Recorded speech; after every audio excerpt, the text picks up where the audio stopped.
नमस्कार, आप देख रहे हैं सच से कनेक्शन डिजिटल में हूं विशाल सक्सेना और आप देख रहे हैं मेरा खास कार्यक्रम डिस्कस इंडिया। आज की वीडियो में हम लोग बात करने वाले सनातन धर्म पर चल रही तमाम तरह की बहस को लेकर। आखिर क्या है पूरा मामला, तो हम लोग जानेंगे इस वीडियो में। शुरू करें इस वीडियो को तो बता दें कि सनातन पर बयान से मचा बवाल, अब दी सफाई। तमिलनाडु के सीएम एम.के. स्टालिन के बेटे और मंत्री उदयनिधि ने सनातन धर्म पर एक टिप्पणी की थी। उन्होंने एक अपना बयान दिया जिसमें उन्होंने सफाई भी दी है। उन्होंने कहा कि जैसे पीएम मोदी कांग्रेस मुक्त भारत की बात करते हैं तो उनका मतलब कांग्रेसियों की हत्या करना नहीं होता। इसी तरह से मैंने सनातन धर्म की सिर्फ आलोचना की है, किसी को नरसंहार के लिए नहीं उकसाया। उदयनिधि ने सनातन धर्म को डेंगू मलेरिया के समान बताते उसे खत्म करने की बात कही थी। नजर डालते एक और बड़ी खबर पर तो बता दें, बीजेपी ने उदयनिधि पर कार्रवाई को लेकर सौंपा ज्ञापन। तमिलनाडु के मुख्यमंत्री एम.के. स्टालिन के बेटे और मंत्री उदयनिधि के सनातन पर दिए गए बयान पर बवाल जारी है। इस बीच दिल्ली में बीजेपी का प्रतिनिधिमंडल तमिलनाडु भवन पहुंचा और रेजिडेंट कमिश्नर को ज्ञापन सौंपकर कार्रवाई की मांग की। नजर डालते और बड़ी खबर पर तो बता दें, उदयनिधि ने कहा कि सनातन धर्म पर मैंने जो भी कहा वही बात बार बार दोहराऊंगा। मैंने उसमें सभी धर्मों को शामिल किया था, ना कि सिर्फ हिंदुओं को। मैंने जातिवाद की निंदा करते हुए यह बात बोली थी। नजर डालते और बड़ी खबर पर तो बता दें, मैं सनातन धर्म का सम्मान करती हूँ, कहना है ममता बनर्जी का। पश्चिम बंगाल की सीएम ममता बनर्जी ने उदयनिधि स्टालिन पर दिए गए सनातन धर्म को खत्म करने वाले बयान पर प्रतिक्रिया दी है। उन्होंने कहा कि भारत सेकुलर और लोकतांत्रिक देश है, हर धर्म का सम्मान करना चाहिए। मैं सनातन धर्म का सम्मान करती हूँ। अनेकता में एकता भारत के मूल है। कोई ऐसी बात ना कहे जिससे कोई आहत हो। नजर डालते और बड़ी खबर पर तो बता दें, उदयनिधि का सिर कलम करने पर 10 करोड़ रुपए का इनाम के लिए सीएम एम.के. स्टालिन के बेटे उदयनिधि स्टालिन के आपको बता दें कि सनातन धर्म पर दिए गए विवादित बयान को लेकर अयोध्या के संत नाराज हैं। इसी कड़ी में संत परमहंस आचार्य ने कहा कि जो भी उदयनिधि स्टालिन का सिर काटकर या कलम करके लाएगा उसे 10 करोड़ रुपए का इनाम मिलेगा। इस दौरान उन्होंने उदयनिधि का पुतला दहन किया और प्रतीकात्मक रूप से सिरकलन किया। नजर डालते और बड़ी खबर पर तो बता दें, हिंदू धर्म को गाली देना विपक्ष की नीति, कहना है धर्मेंद्र प्रधान का। नजर डालते पूरे मामले पर तो बता दें कि दिल्ली में बीजेपी प्रेस कॉन्फ्रेंस कर रही है। उदयनिधि स्टालिन के सनातन धर्म पर दिए गए विवादित बयान को लेकर केंद्रीय मंत्री धर्मेंद्र प्रधान ने विपक्ष पर बड़ा हमला बोला है। उन्होंने कहा, हिंदू धर्म को गाली देना विपक्ष की नीति है, ये केवल सनातन धर्म का अपमान कर रही है। विपक्ष नफरत की दुकान चला रहा है। राहुल गांधी इस मुद्दे पर चुप क्यों है? नजर डालते और बड़े मामले पर तो बता दें, हिंदू धर्म को गाली देना विपक्ष की नीति है। इसके बारे में लोग बात कर चुके हैं, जहां पर धर्मेंद्र प्रधान ने राहुल गांधी पर भी जमकर सवाल उठाए। आपको पता होगा कि उदयनिधि ने सनातन धर्म को डेंगू और मलेरिया बताते हुए इसे खत्म करने की बात कही थी। आगे उन्होंने बीजेपी लगातार उन पर हमलावर है और कह रही है कि विपक्ष की नीति है कि सनातन धर्म को गाली दो।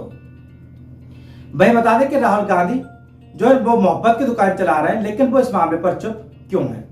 आगे नजर डालते और मामले पर तो बता दें, औरंगजेब व बाबर जो नहीं कर सके वो ठगबंधन के लोग कर रहे हैं। आखिर किसने कहा, तो बता दें केंद्रीय मंत्री अश्विनी कुमार चौबे ने उदयनिधि स्टालिन को सनातन धर्म को खत्म करने वाले बयान पर कहा कि यह इनका दिवालियापन है। इन्हें पता ही नहीं है कि हमारी संस्कृति और सनातन संस्कृति का अपमान नहीं सहेगा हिंदुस्तान। औरंगजेब और बाबर जो नहीं कर सके वो इस ठगबंधन के लोग कर रहे हैं। इसके नेता और नेता पुत्र भ्रष्टाचारी दुराचारी जमात बनकर देश को लूटने की साजिश कर रहे हैं। नजर डालते और बड़ी खबर पर तो बता दें, उदयनिधि स्टालिन के बाद प्रियंका खड़गे का विवादित बयान सामने आया। ये भी कांग्रेस के नेता हैं। आखिर उन्होंने क्या कहा, तो बता दें कि तमिलनाडु के मुख्यमंत्री एम.के. स्टालिन के बेटे उदयनिधि स्टालिन के बाद अब कांग्रेस अध्यक्ष मल्लिकार्जुन खड़गे के बेटे कर्नाटक सरकार में मंत्री प्रियंका खड़गे ने भी विवादित बयान दिया है। उन्होंने कहा कि कोई भी धर्म जो समानता को बढ़ावा नहीं देता या यह सुनिश्चित नहीं करता कि आपको इंसान होने का गौरव प्राप्त है, वह मेरे अनुसार धर्म नहीं है। कोई भी धर्म जो समान अधिकार नहीं देता वह बीमारी के समान ही है। नजर डालते और बड़ी खबर पर तो बता दें, हिंदू धर्म का जन्म कब हुआ किसी को पता नहीं। अब कर्नाटक के गृह मंत्री परमेश्वर ने हिंदू धर्म पर सवाल खड़े किए हैं। आपको बता दें कि उन्होंने कहा कि दुनिया के इतिहास में कई धर्म पैदा हुए हैं जैन और बौद्ध धर्म का जन्म यही हुआ। इस्लाम और ईसाई बाहर से हमारे देश में आए। हिंदू धर्म का जन्म कब हुआ, इसकी शुरुआत किसने की, ये अब भी एक सवाल है। उनके बयान पर बीजेपी ने कहा, परमेश्वर को अगर हिंदू धर्म पसंद नहीं है तो वैसे छोड़ दें, कोई दूसरा धर्म अपनाए, किसने रोका है।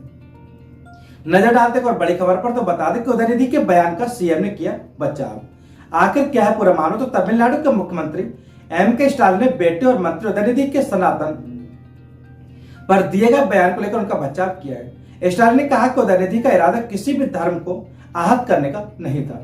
समाज में अभी भी जातिगत विषमताएं हैं। उदयनिधि ने इन्हीं विषमताओं को दूर करने के लिए बयान दिया है।